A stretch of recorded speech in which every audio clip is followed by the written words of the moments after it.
बंडूजी डंबारे राहणार पारोदी यांच्याकडे आपण आज आलेलो आहोत। यांनी गोमूत्र संकलन नाही करता आपल्या गोठ्यामध्ये एक पद्धत तयार केलेली आहे आणि यामध्ये या ठिकाणी हे जनावर बांधतात। जनावरे बांधल्यानंतर जो जनावराचा गोमूत्र असतो तो या नाली वाट्या द्वारे टाक्यामध्ये गोळा होतो।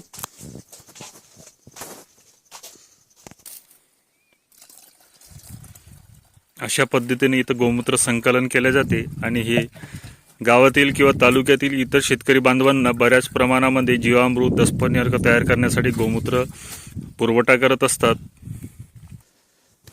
नमस्कार जी। नमस्कार। आपलं नाव? बंडूजी डंबारे पारोदी। आपण हे किती वर्षापासून गोमूत्र संकलन करता? तरी 7-8 वर्ष झाली।